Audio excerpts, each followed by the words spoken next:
सो good morning once again. अपना topic है अब exchange of gases in animal. इसे लास्ट वीडियो में हमने पढ़ा था कि हम जो है ऑक्सीजन को इनहेल करते हैं और ऑक्सीजन को इनहेल करने के बाद ग्लूकोज को बर्न करते हैं। उसके बाद फिर हम जो है कार्बन डाइऑक्साइड, वाटर और एनर्जी रिलीज करते हैं।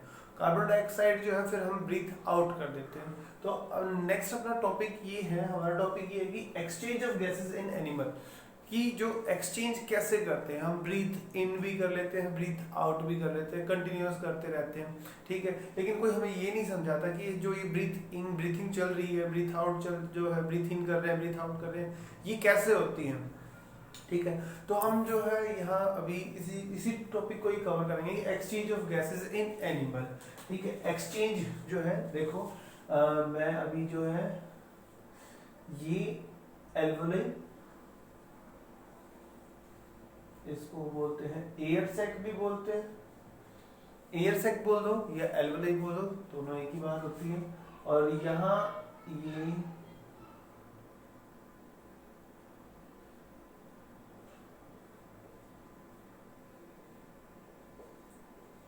आरबीसी ब्लड के थ्रू जाती है, ठीक है।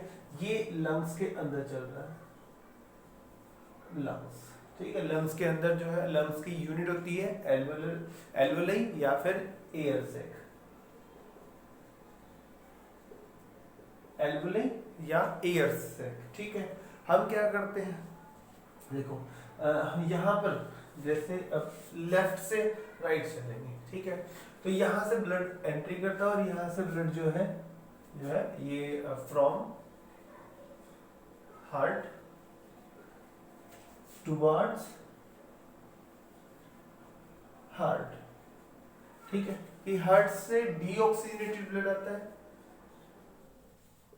डीऑक्सीजनेटेड ब्लड, और हार्ट की तरफ जो है कौन सा ब्लड जाता है, वो जाता है ऑक्सीजनेटेड ब्लड, ठीक है। ऑक्सीजनेटेड ब्लड जो है, डीऑक्सीजनेटेड आता है, ऑक्सीजनेटेड चला जाता है, ठीक है। जैसे ही हम ब्रीथ इन करते हैं, ब्रीथ इन किया तो ऑक्सीजन इधर आ जाती है, ये आ गई ऑक्सीजन, ठीक है। तो यहाँ जो है O2 की जो कंसंट्रेशन है वो ज्यादा हो जाती है। लेकिन जो डीऑक्सीजनेटेड ब्लड आता है, यहाँ पर क्या होता है कि ब्लड के साथ जो ब्लड हार्ट से आता है उसमें क्या होता है, ब्लड के साथ मिक्स होती है CO2। तो यहाँ CO2 की कंसंट्रेशन ज्यादा होती है और जब हम इनहेल करते हैं तो ऑक्सीजन की कंसंट्रेशन ज्यादा हो जाती है, ठीक है। अब जो प्रोसेस यहाँ होती है वो होती है डिफ्यूजन। डिफ्यूजन प्रोसेस होती है। डिफ्यूजन प्रोसेस का मतलब है कि एक्सचेंज ऑफ एनीथिंग। आप लिक्विड एक्सचेंज कर रहे हो, कोई गैस एक्सचेंज कर रहे हो from high concentration to low concentration,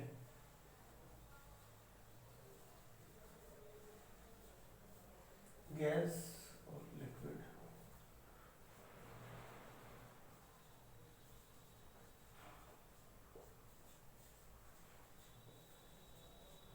ठीक है। एक्सचेंज कर रहे हो आप, गैस का एक्सचेंज करो या किसी लिक्विड को एक्सचेंज करते हो, high concentration to low concentration ये जाता है, ठीक है। अब यहाँ देखोगे जैसे ही हम इनहेल करते हैं तो ऑक्सीजन की कंसंट्रेशन ज्यादा होगी, ठीक है। और इसमें जो ब्लड वेसल है यहाँ पर, जो इसमें कार्बन डाइऑक्साइड की कंसंट्रेशन ज्यादा होगी। तो यहाँ से कंसंट्रेशन, यहाँ एल्वोलाई के अंदर CO2 कम होगी जब हम इनहेल करेंगे और ऑक्सीजन ज्यादा होगी जब हम इनहेल करेंगे, ठीक है। सिंपल सी बात, इनहेल कर रहे हैं तो ऑक्सीजन की कंसंट्रेशन ज्यादा होगी यहाँ पर और CO2 की कंसंट्रेशन यहाँ पर कम होगी। लेकिन ब्लड में, यहाँ ब्लड के अंदर यहाँ पर CO2 की कंसंट्रेशन ज्यादा होगी और ऑक्सीजन की कम होगी, तभी जाकर O2 यहाँ, CO2 यहाँ से रिलीज होगी और ऑक्सीजन यहाँ से यहाँ ब्लड के अंदर जाएगी, ठीक है। आई बात समझ में? एक बार फिर से कर लेते हैं। हार्ट की तरफ से ब्लड आता है डीऑक्सीनेटेड। डीऑक्सीनेटेड का मतलब क्या है कि ब्लड के साथ साथ क्या आ रही है, CO2। अब ये जो CO2 यहाँ से आ रही है, इट मींस कि इसकी कंसंट्रेशन ब्लड के अंदर ज्यादा है, ठीक है। हम इनहेल कर रहे हैं, ऑक्सीजन को इनहेल कर रहे हैं, तो इसका मतलब है यहाँ एल्वोलाई के अंदर ऑक्सीजन की कंसंट्रेशन ज्यादा है और अभी हमने पढ़ा कि डिफ्यूजन का मतलब क्या होता है, एक्सचेंज ऑफ एनीथिंग, जो भी आप एक्सचेंज कर रहे हो, ठीक है, आप जो है गैस को एक्सचेंज कर रहे हो या फिर आप लिक्विड को एक्सचेंज कर रहे हो, तो वो कहाँ से कहाँ जाता है, हाई कंसंट्रेशन से लेके लो कंसंट्रेशन की तरफ मूव करता है, ठीक है। तो ब्लड के अंदर CO2 ज्यादा है, यहाँ CO2 कम है, तो CO2 बाहर आ जाती है, जब हम इनहेल करते हैं तो उसके तुरंत बाद CO2 बाहर आ जाती है। जब हम O2 को इनहेल करते हैं, ऑक्सीजन का यहाँ कम होती है, कंसंट्रेशन लो होती है, तो ऑक्सीजन जो है एल्वेओली से डायरेक्ट ब्लड के अंदर चली जाती है, और फिर ऐसे ही इसी फर्दर प्रोसेस से आगे जो है ऑक्सीजन और कार्बन डाइऑक्साइड एक्सचेंज होती है। तो प्रोसेस का नाम है डिफ्यूजन। Got it?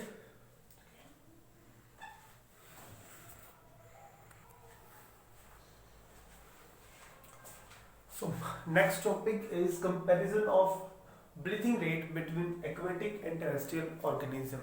ठीक है, कि जो ब्रीथिंग रेट होती है ये मोस्टली क्वेश्चन पूछा जाता है। अब तक लास्ट वीडियो में जो हमने ग्लूकोज ब्रेकडाउन वेरियस पाथवेज वो की थे, और एक ये क्वेश्चन जो मोस्ट इंपोर्टेंट क्वेश्चन है इस टॉपिक में, जो मोस्टली जो है आते ही आते हैं, पूछे ही आते हैं। कंपैरिजन करना है ब्रीथिंग रेट का एक्वेटिक में और टेरेस्ट्रियल ऑर्गेनिज्म में, ठीक है। तो हम ये की लाइन लगा लेते हैं, एक तरफ जो हमारी फिश एक्वेटिक होती है और एक तरफ हम ह्यूमन को कंपेयर कर लेते हैं, ठीक है। आप किसी को भी कंपेयर कर सकते हो, मैं ह्यूमन को कर लेता हूँ, ठीक है। देखो, सबसे पहले पता होना चाहिए कि जो है इनके पास ब्रीथिंग ऑर्गन क्या क्या होता है, ठीक है। फिश के पास आपको पता है कि breathing organ gills, breathing organ क्या होते हैं, गिल्स, और ह्यूमन के पास क्या होते हैं, लंग्स, ठीक है। तो अब डिजाइन की बात कर लेते हैं, डिजाइन कैसा होता है इनका। डिजाइन का मतलब यहाँ पर क्या है कि ये किस तरह के एनवायरनमेंट में जो है काम कर सकते हैं, किस तरह के एनवायरनमेंट में ये फंक्शन परफॉर्म करते हैं, ठीक है। गिल्स क्या करते हैं, गिल्स का फंक्शन जो है, मेन फंक्शन क्या होता है कि वो H2O से जो है, H2O से जो है 2H2O कर लेते हैं, ऑक्सीजन को यूज करते हैं, ठीक है। H2O के अंदर से जो है उसके अंदर जो वो ऑक्सीजन होती है, उस ऑक्सीजन को वहां से निकालते हैं, उसी को ही यूज करते हैं, ठीक है। और लंग्स के डिजाइन की बात कर लेते हैं, तो लंग्स कैसे एनवायरनमेंट में रहना पसंद करती है, इसको चाहिए एक्वेटिक मीडियम,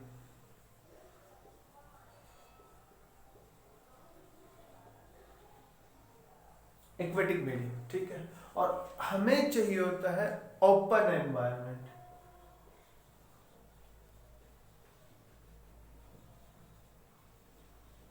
ओपन एनवायरनमेंट का मतलब क्या होता है कि जहां पर ऑक्सीजन फ्री मिलती हो, oxygen free without any bond, मतलब किसी के साथ बॉन्ड बना के ना मिलती हो, जो है फ्री,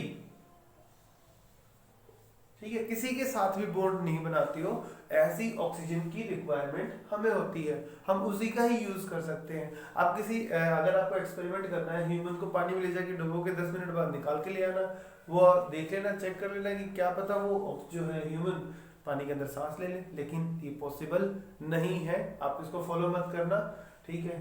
तो ह्यूमंस जो है वो पानी के अंदर सांस नहीं ले सकते, और ऐसे ही फिश जो होती है वो यहाँ पर सांस नहीं ले सकते।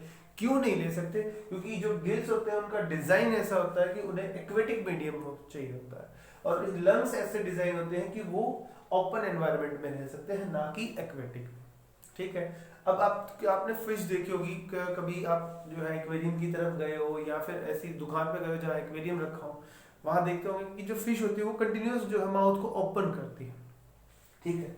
देखो वो क्या करती है, जो माउथ ओपन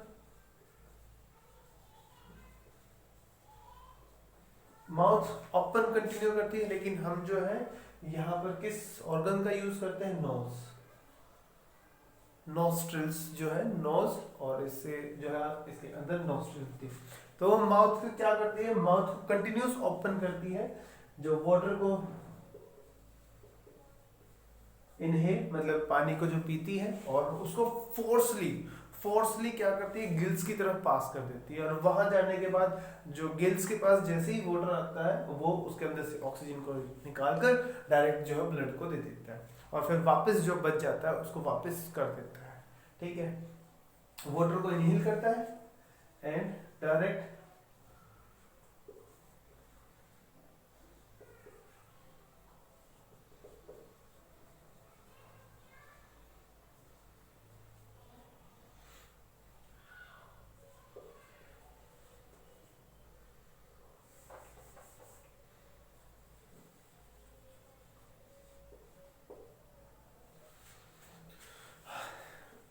गिल्स क्या करते हैं, फिश क्या करती है, माउथ को ओपन करती है, जो है वाटर को इनहेल करती है, अंदर ले जाती है, और जो है डायरेक्ट उसको जो है फोर्सफुली पास कर देती है गिल्स को, और गिल्स क्या करते हैं, उसके अंदर से ऑक्सीजन को रिलीज कर लेते हैं। ठीक है, लेकिन हम क्या करते हैं, हम नोज से जो है डायरेक्ट जो है नोज के अंदर ऑक्सीजन जाती है और CO2 को रिलीज कर देते हैं।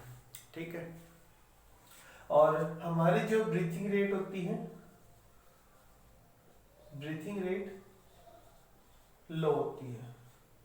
ठीक है, अराउंड 15 to 16 टाइम्स पर मिनट, मतलब 1 मिनट में हम 15 से 16 बार सांस लेते हैं और सांस छोड़ देते हैं। ठीक है, यहाँ पर क्या होता है कि ये जो है, अब मैंने कंपैरिजन नहीं किया, सॉरी मैंने काउंट नहीं किया, कभी कंपैरिजन तो किया लेकिन काउंट नहीं किया, और मैं जो है एक अंदाजे से बता रहा हूँ कि यहाँ पर जैसे 15 to 16 है, यहाँ पर ये 40 to 50 पर मिनट होगी। ठीक है, तो इसके डिजाइन के ऊपर डिपेंड करता है कि ब्रीथिंग रेट किसकी ज्यादा होगी, फिश की या ह्यूमंस की। ठीक है, क्योंकि उन्हें फिश को जो है ऑक्सीजन रिक्वायर्ड होती है, और वो कहाँ से लेते हैं ऑक्सीजन को, वाटर के थ्रू, वाटर के अंदर से, पानी के अंदर से निकालते हैं। लेकिन हम क्या करते हैं, हम जो है वो ऑक्सीजन को डायरेक्ट एनवायरनमेंट से लेते हैं और डायरेक्ट एनवायरनमेंट में ही कार्बन डाइऑक्साइड रिलीज कर देते हैं। ठीक है, तो अपना ये टॉपिक यहाँ पर खत्म। ओके।